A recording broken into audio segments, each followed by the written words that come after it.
Now, I want to talk about a section which is very important, which is the point is adopt a business mindset. You see, the fact is everything in the world is actually dependent on money, right? Previously, there was a barter system where people exchanged their goods for value. Now, this is money, and business's point is to make the money.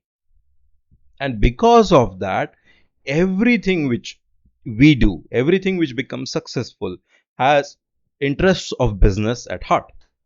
Even war is actually fueled by business.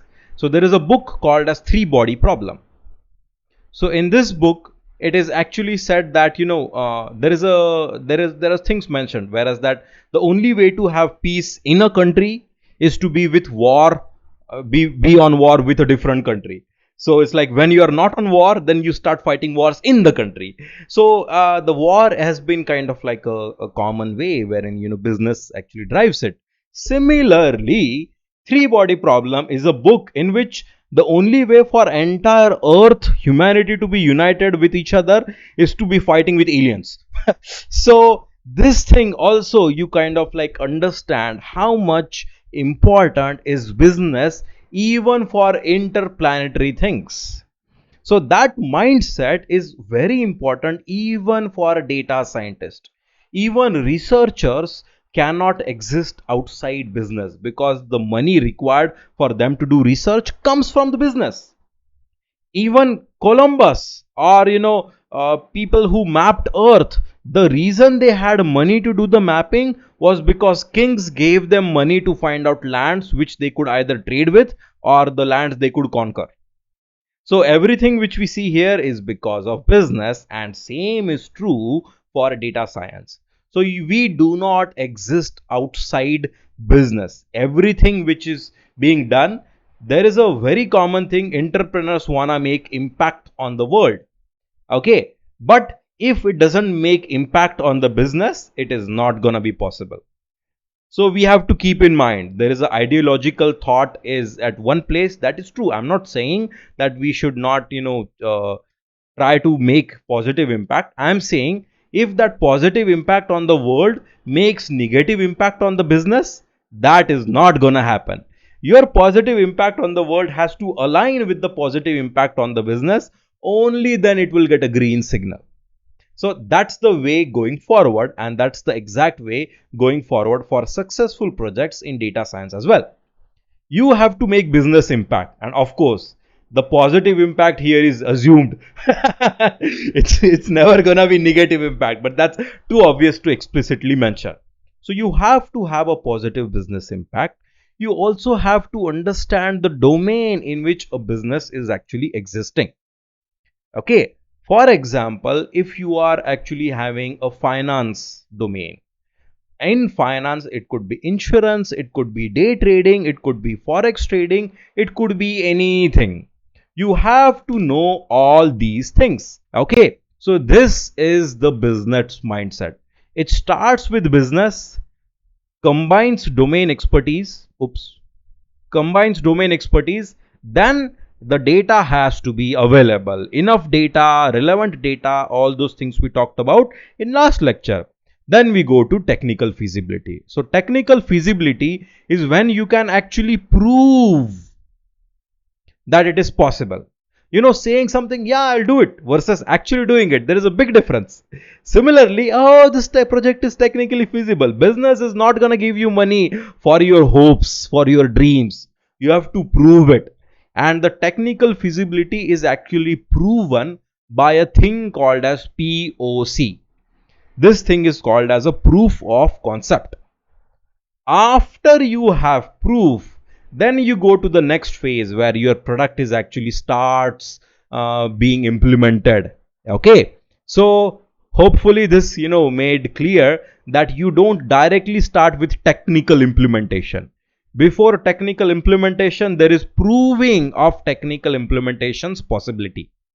Before that, there is data availability. Before that, there is domain expertise, and most important of all is business impact. Let's see what does it actually have. what does business thought process actually look like? This is actually a job of a product manager or a program manager to actually be looking into things like this. But it doesn't mean you completely absolve yourself from any responsibility of this thought process. If you have this thought process, it's always going to be useful.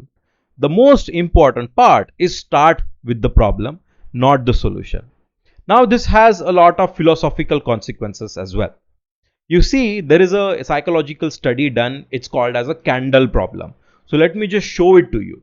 So candle problem is very interesting. So let's see.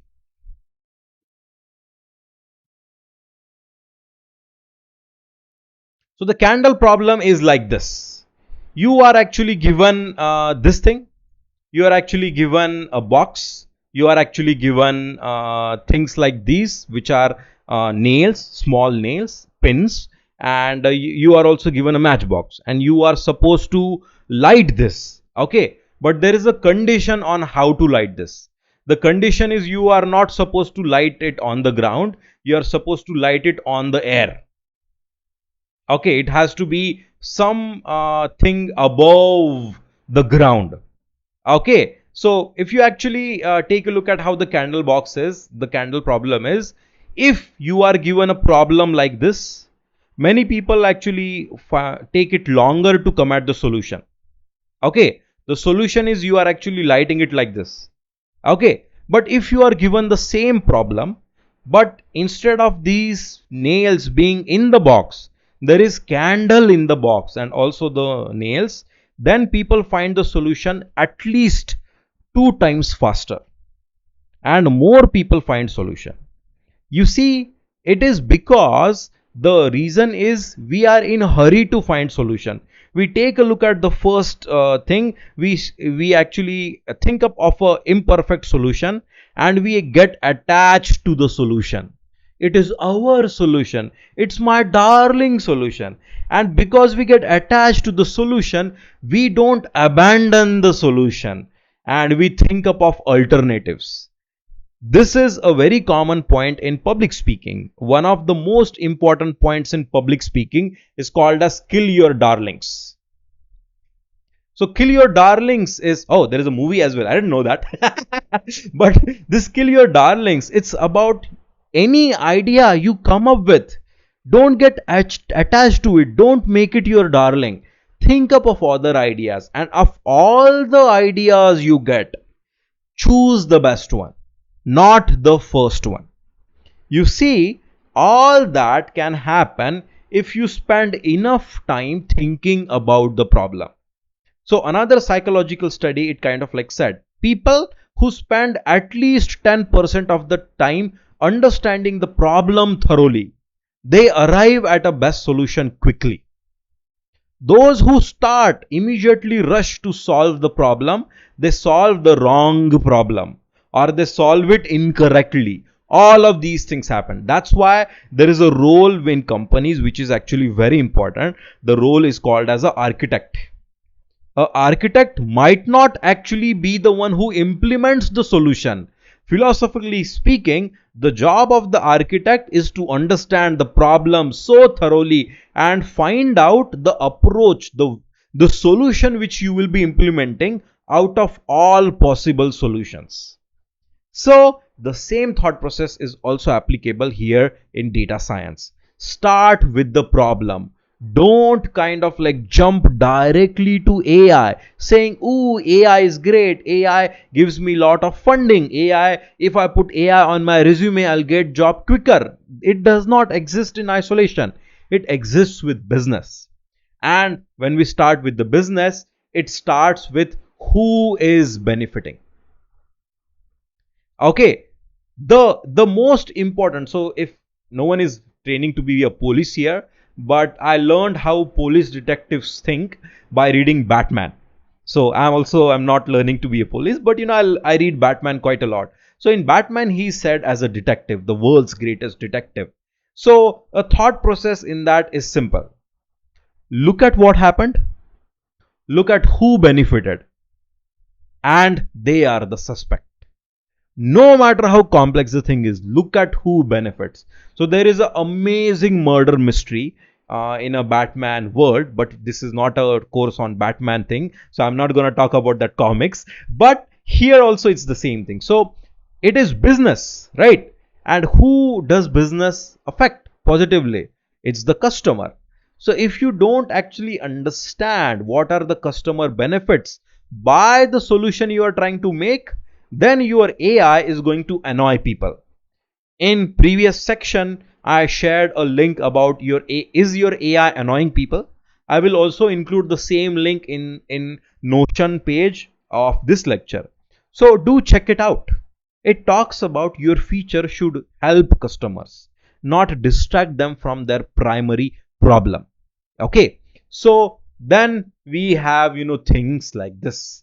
It says machine learning is not magic. Just because you put machine learning to anything, it doesn't mean it becomes a great product. It's kind of like in India. So in India, in cooking, we this thing called is as a tadka. So if any food is bad, we put tadka on it, it becomes tasty. It's not the taste of the food, rather it's taste of the tadka. So anyone who is, from not from India, if you like Indian food, you don't actually like Indian food. You like Indian tadka because our all food is that tadka. Okay. People are treating machine learning the same way. Okay. I know because I was eating Italian pasta and I mean Italian food is actually supposed to be bland, right? So my mom ate it and she was like, "Oh, this is not good. I'll put tadka on it and it will become good." So exact same thought process people are applying in machine learning. They're saying, "Oh, product is going to be failure. Let's apply machine learning to it. It's going to become success." That is not how it works. Machine learning is not a panacea. It is not a magic solution to all your problems unless you think up of the exact problem, how it is going to benefit the customer. If you don't think that, then machine learning is not going to actually solve any of the problems you're facing. So you see, your goal is to make a business decision, and that is what our point is. Okay. So in next lecture we'll see more details on the thought process here, but I just want to conclude with this thing. So this quote by Einstein, it takes this thing much farther. I talked about problem and solution. Okay. Many people spend zero time on thinking about the problem and they immediately start working on solution, whereas Einstein spent almost all the time on the problem. That is not realistic. In all the work we do, this is not the thing which is possible. So this is the hyperbole wherein it is saying an extreme other example. The main point is, don't spend zero time, spend sufficient time to understand problem very thoroughly, very deeply, and that helps. Okay. So this kind of like concludes our slide on business thought process and the importance of thinking about the business, which indirectly has to think about the customer, which indirectly has to think about the problem a customer is facing. That is what we are trying to solve. So the solution which you are building, if it is not connected to the problem customer is facing, then that solution will probably not be used. So please start thinking in that manner. The problem with people who are on the ground implementing stuff is like they never take a look at who is going to be using that stuff. So develop this thought process. It is going to help you become a much better all around data scientist.